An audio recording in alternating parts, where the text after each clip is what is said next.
Hi everyone. So as you remember, in the last lesson, we understood how can we connect GA4 to Google to WordPress using Google Tag Manager step by step. But today, we're going to talk more about the enhanced measurement. Enhanced measurement is the pre-built events to be tracked by Google Analytics. In other words, whenever you have Google Analytics in place, immediately you will have these events tracked if you enable it. So today we're gonna see how can we enable or disable this enhanced measurement, and then we're gonna know when do we need it or do we need it, and what are the cases that we need it with. And the last thing we're gonna know how can we disable that.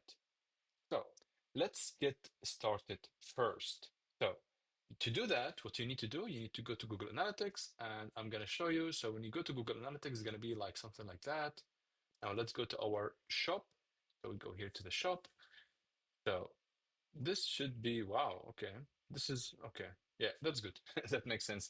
I saw like a 40 traffic. So I said like, oh, okay, that's interesting. 40 users coming to the website. But how can you reach the enhanced measurement? Okay, you need to go to the admin and then it should be in the data streams. You click on the data streams here and then you click on the website. And after that, you will see this. Okay, so enhanced measurement are these events.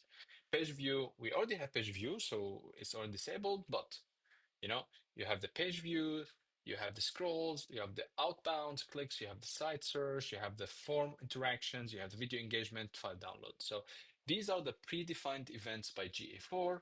In other words, GA4 is telling you like, hey, you know what? No need to do anything on the code or Google Tag Manager.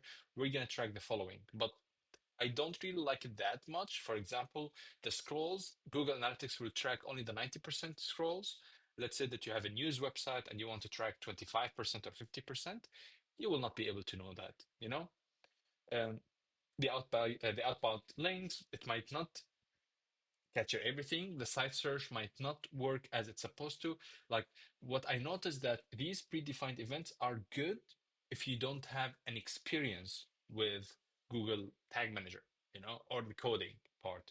But if you have experience in that, you can just disable them. So to do that, you just disable one by one. And I think that that's better, especially for an e-commerce, because don't forget, if you are building your own e-commerce measurement plan or your own business measurement plan, as a data analyst, you should not use the predefined ones. You should build them by yourself, and that's really important, you know. But when should you use it? You should use it even if you don't have the GTM experience, and it's great for quickly tracking standard events, and it will save some time for simple implementation. Other than that, I don't recommend you to use it, you know?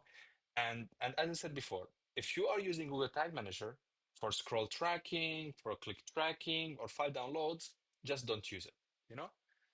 So I will just click on save. And what does that mean? That means that if someone goes to this to the website, I will track only the page views and all the other events that I disabled. If I need them, I need to go back to Google Tag Manager and just track them there. So that's all it about enhanced measurement. Why do you need it? Do you need it? Etc. etc.